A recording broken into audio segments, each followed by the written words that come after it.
So people have been telling our next guest for decades, you should write a book because he has so many stories, lots of them, from a career talking with the biggest names on the music scene, many of them from right here in this studio. Much more music live with Sting. Make her feel very welcome, Shania Twain. No tape delay going on here. She is live and much more music. Janet Jackson. Check it out. His name is Prince. Oh God, I feel like a teenager again. Bill Welychka worked at Much Music and Much More Music in its heyday in the late 90s and early 2000s. That's just a handful of the thousands of musicians that he spent time with. He's now sharing some behind-the-scenes stories, they're good ones, and lessons learned in his new book, A Happy Has-Been. And today, Bill is back where it all started, right here in this studio. Good morning. Is it strange to be back?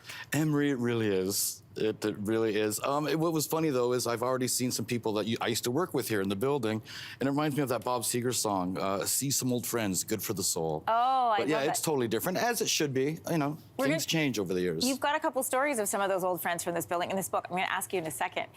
Let's start with, how you feel being back in this space. I remember coming here as a 16-year-old from Alberta, and the first place I wanted to come was this building and that window.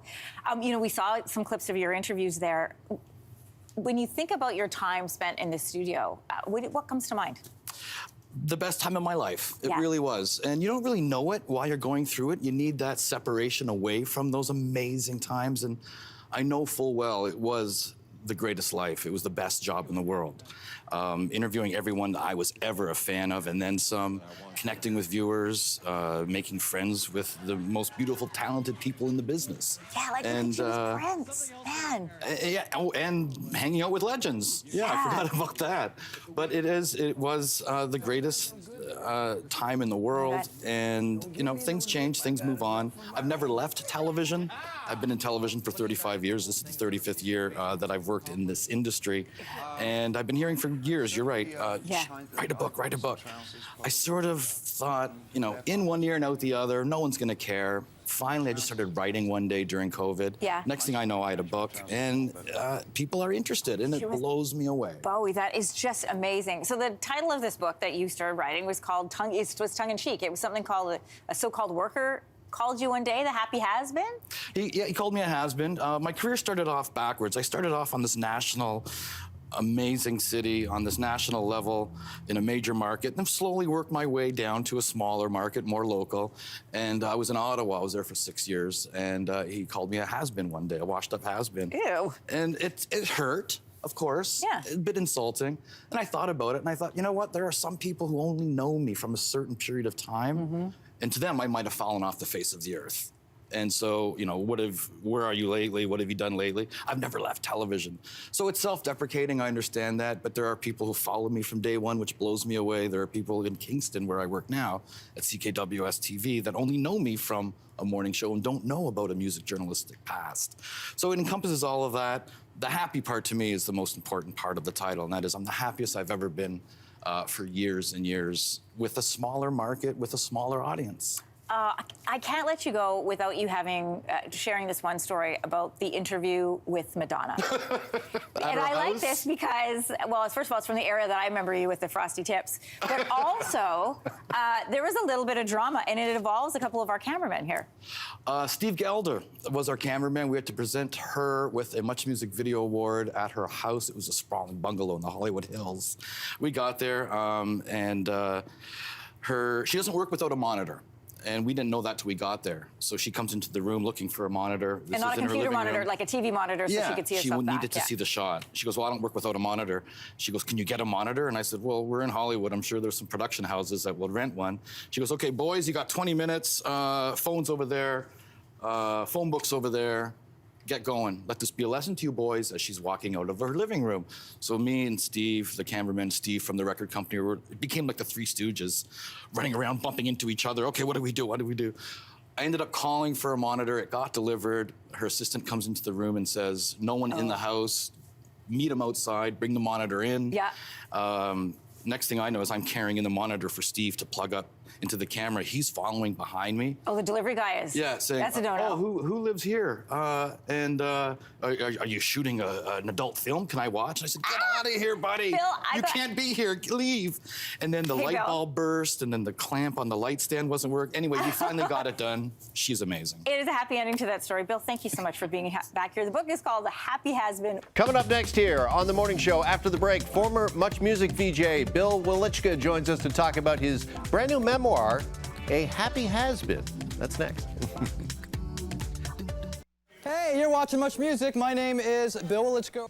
Harrison Ford, Madonna, Steven Tyler, those are just a handful of legends that our next guest interviewed when he was a VJ at Much Music and Much More Music. Now with Global News Morning in Kingston, Bill Welychka adds author to his impressive CV with his new memoir. It's entitled A Happy Has-Been, and Bill joins us now here on The Morning Show for more on this. Bill, it's always great to see you. Good morning. Good to see you again. Nice to be back in Toronto as well. Oh, good to have you here. And Dallas is with us, of course, in Calgary as well. And we first of all got to ask you about the title, because I know you're a happy guy, but you're not a has-been, Bill Welychka. Some might say I am, though, which is the odd thing. And I have no problem with that. It's self-deprecating, the title, I know. But there are some people who only know me from a certain period of time in Toronto. I started my career backwards, Jeff. I was national at this amazing market, and then slowly worked my way down over the years to a smaller market.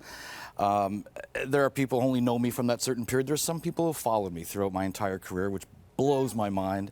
So the idea of a has-been, I address it in the book. And the happy part is the most important part of the title to me, and that is I am the happiest I've ever been in my entire career, which spans 35 years, which I thought was a nice time to put out a book. Wow. Yeah, well, Bill, if you can hear me in Calgary, good morning to you. Big Bill fan here. I'm happy you're happy, and I've had such a long career. Let's talk about Paul Lanois from the Tragically Hip. I know he wrote the book's foreword here. He refers to conversations you had with the late Gord Downie. What were those interviews like? I've been interviewing the boys from the Hip since the mid-'90s. I probably interviewed them more than anyone in the world, which is a great position to have. I'm very fortunate.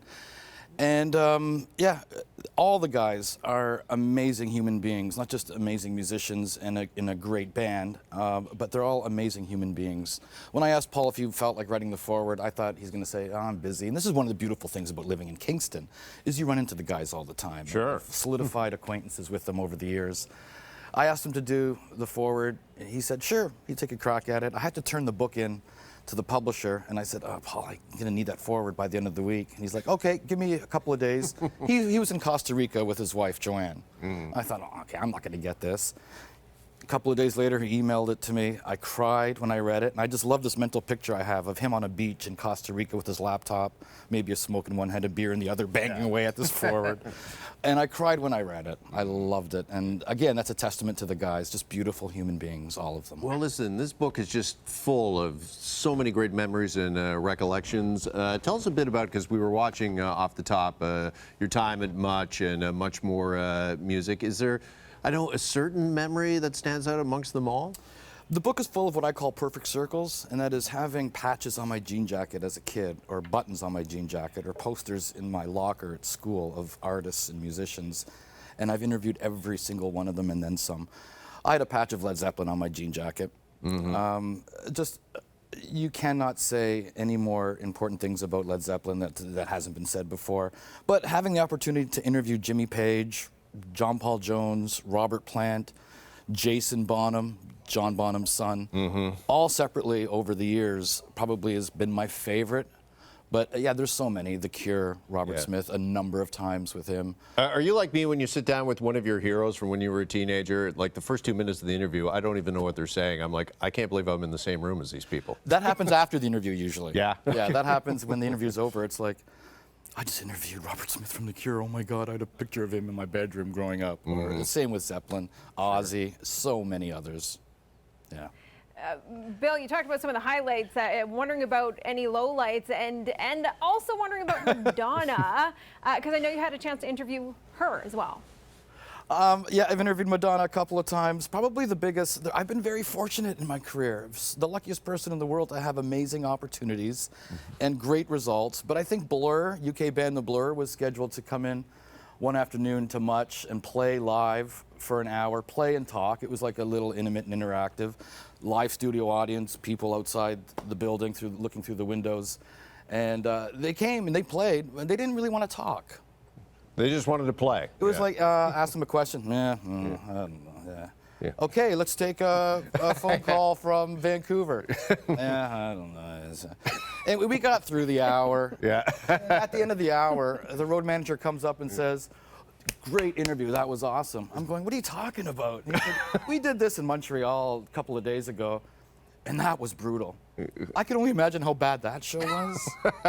But the thing is you realize, and I'm sure, Jeff, you get the same thing, and Dallas, you too, you always give, if someone is in a bad mood, it's not necessarily, you don't take it personally. They're tired. Sure. Absolutely. Might have missed their flight. We all have good days and bad days. And you without talk to a them doubt. the next time, and they're the sweetest person in the whole world. Yeah. Listen, Bill, we have to ask you as well. There is a brand new Much documentary that actually makes its Canadian premiere tonight. You're part of the documentary. You've been interviewed. I better be in it. Okay. Oh, you've not seen the final cut? I haven't seen it. I was interviewed for like an hour and a half for the darn thing, so I better be in it. How emotional was it sitting down and kind of going through your memories, and how emotional will tonight be watching this doc? It'll be like that line from a Bob Seger song, "See some old friends, good for the soul." There are a lot of people that I haven't talked to for a long time, a lot of ex-coworkers I'm looking forward to see. I know there's going to be a lot of big hugs tonight. But as far as the book is concerned, it's like, I know I've been asked about it for a long time, and people want to hear about those times, and I'm glad this doc is here. It'll showcase a time and period in Canadian pop culture history that sadly has been gone and forgotten. So much like the book, what I've done is I've been hearing for years, you should write a book. In one ear and out the other, I thought, who's going to care? I can't believe the interest in the book, and it fascinates me that there is this curiosity about Much Music, and this doc is going to satisfy a lot of people. So, and Well, listen. coincidentally, the two are separate things. But Yeah, but it's all kind of come together, it right? is, yeah. In a loving way. And Dallas, I'm sure you feel the same as I do growing up watching Much and Much More Music. And Bill, hardly wait for the documentary and can wholeheartedly recommend the book. It is a great look back. It's called A Happy Has Been. It's available everywhere books are sold and online. And by the way, proceeds of the book are going to be donated to the White Ribbon Campaign? Absolutely, and women's shelters across Canada, something that's very important to me, and I think all guys should get together and realize there is no room in our world for violence of any kind against women, and I talk about that in the book too. All right. Bill, thank you so much. Great to see you as always. Absolutely, sir. Thank you so much, Dallas. Thank you. Appreciate it. Good to see you, bud. All right, still ahead on the morning show.